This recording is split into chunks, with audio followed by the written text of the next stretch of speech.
Welcome to Coleman Report Live. I'm Bob Coleman, and we're talking Main Street and the small business lenders that help it grow. Katie, good to see you. And Lance, are you cruising your local Main Street in your car?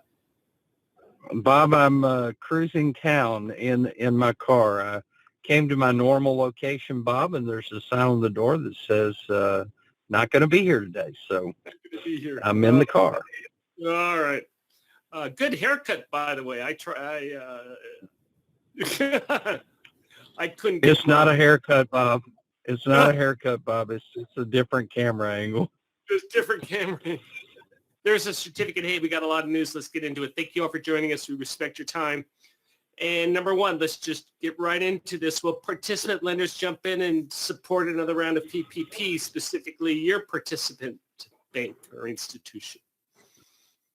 And I think this is an important question, Bob, because, the rules kind of changed on a daily basis, and, we're still working through forgiveness.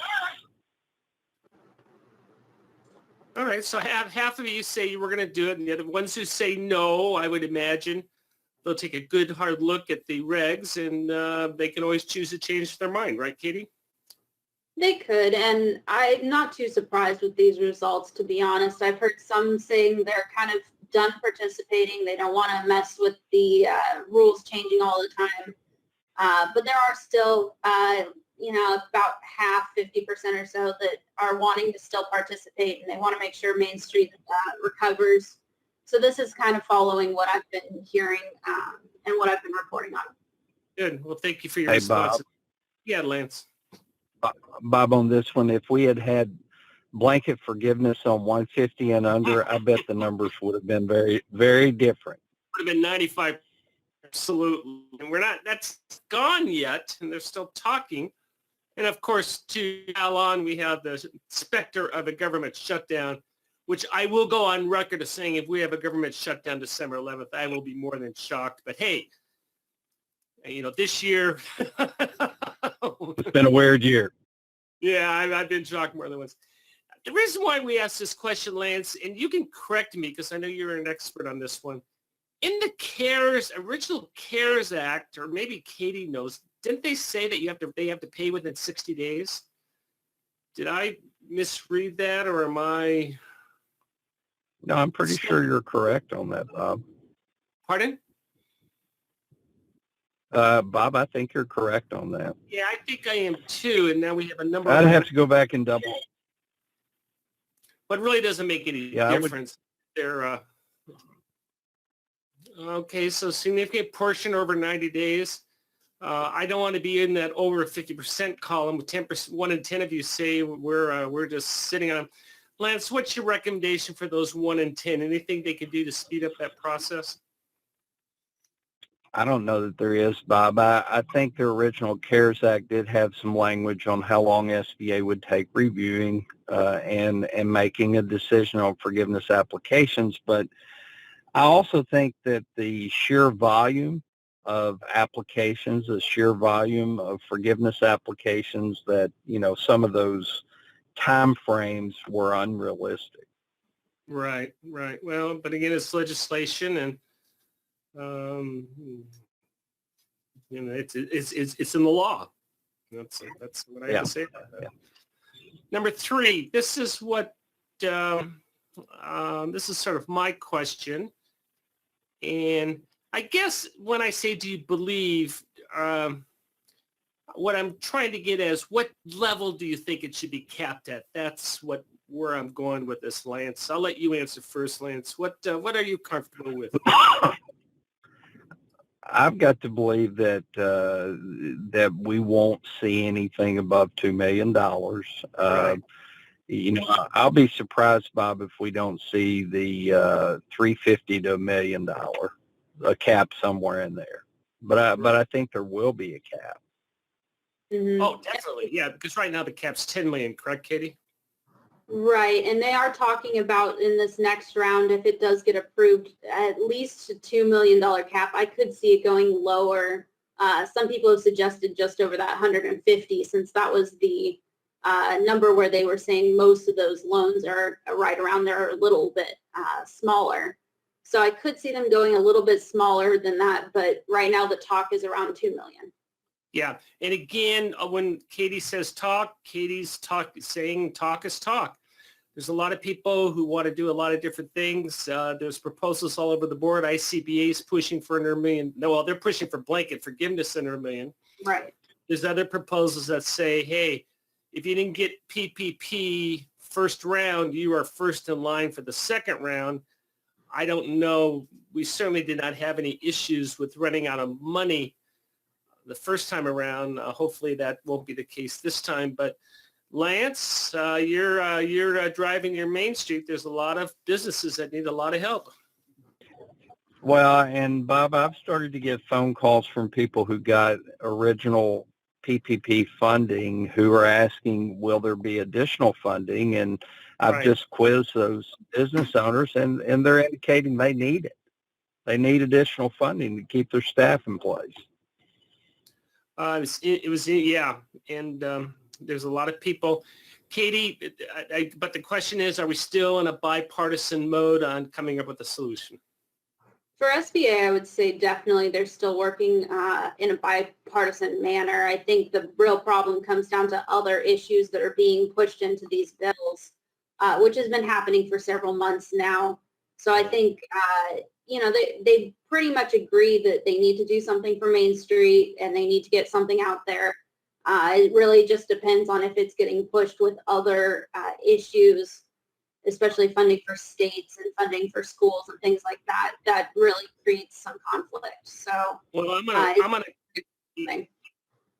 look for the silver lining on this, the two of you, and I'm gonna say, well, come Friday, we need to pass a continuing resolution, and hopefully they put a lot in the kitchen sink in that CR. I haven't heard anything where the president has announced he's going to, president's going to go along with it. I assume. I haven't heard anything that to the contrary. Yeah.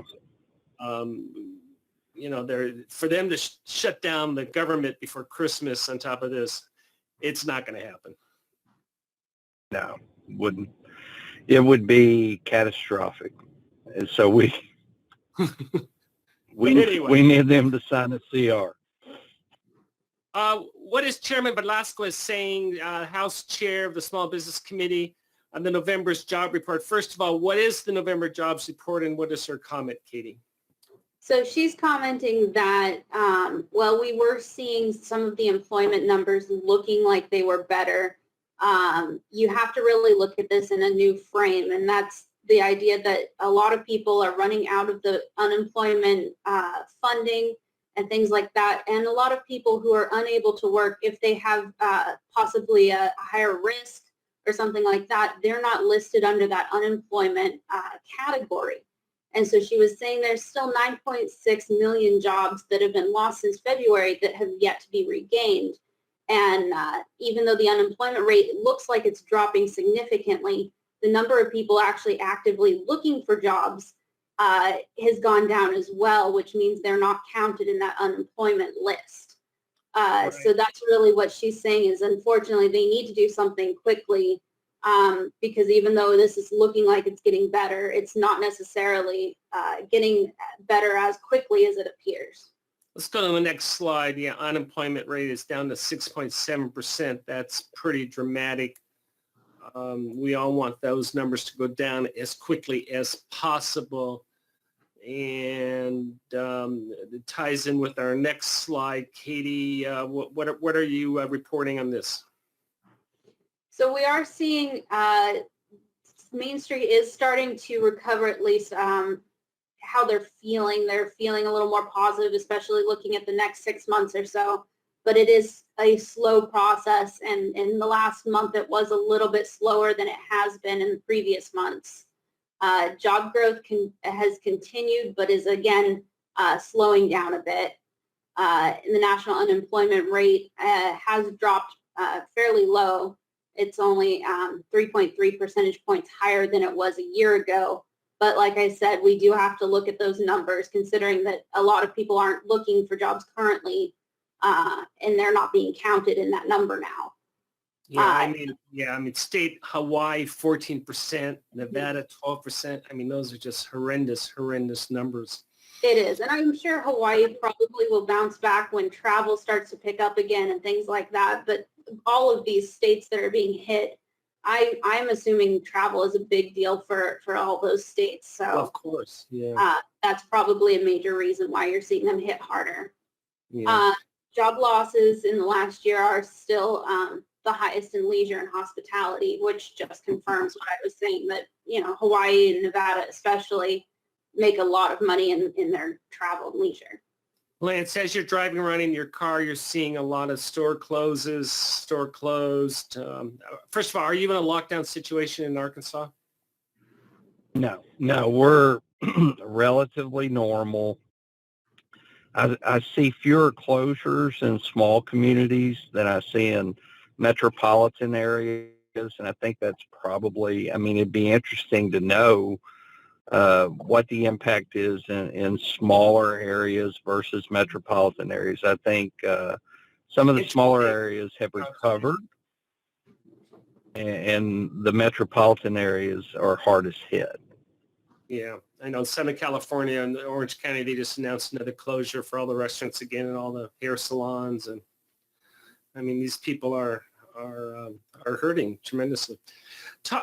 This is just an aside, and I just got this right before we went on the air. That secondary market, bottom line is you may want to hold off on selling this week. Wait till after the continuing resolution.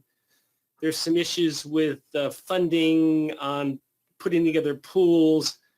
The secondary market may not even be buying paper right now, but if they do, it's going to be very decreased premium. So just hold off for a week until this sorts out, and we'll get Bob Judge on the line to tell us more what's going on.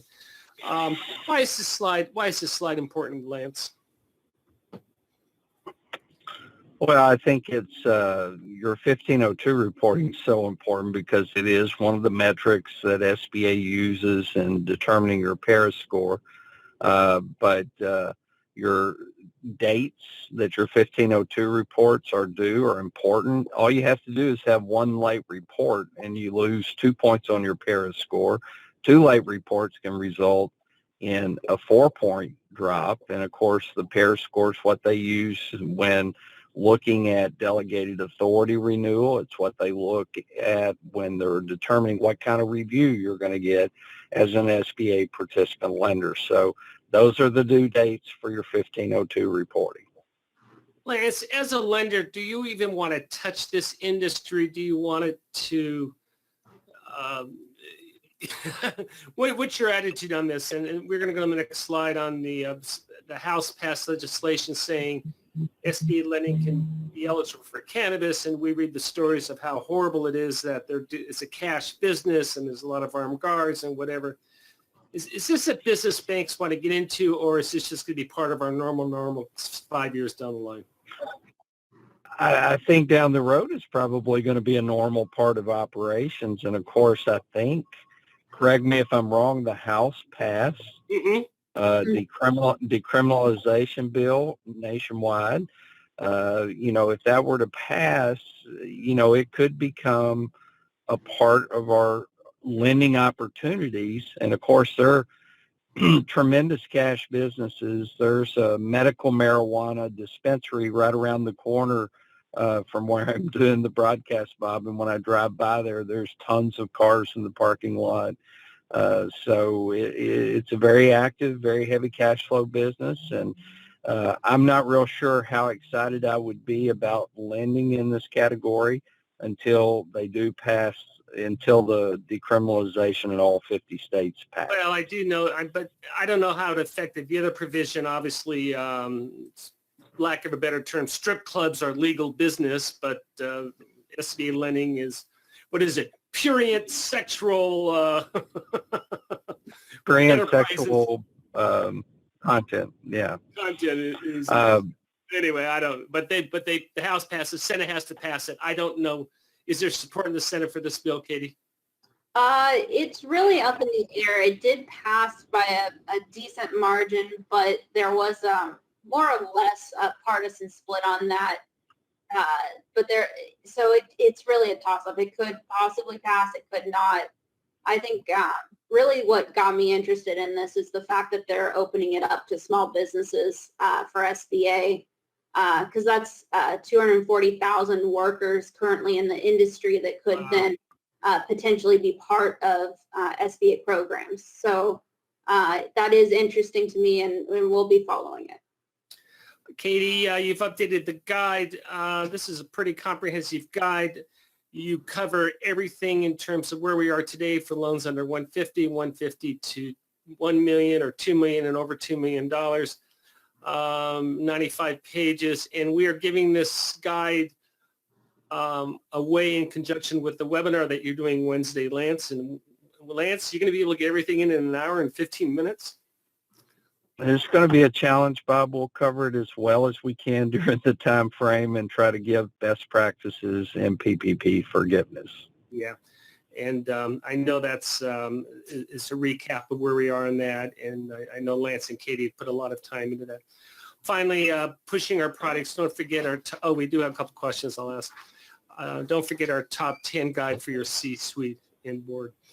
Berkshire wants to know, has there been any mention of renewing the 6-month SBA loan payment relief for 7A and 504? There's, and Katie, you might help me, there's been discussion, there was even discussion potentially of 12 months, but in that piece of legislation that I think is currently being looked at, I don't know that it's in there. Katie, is it?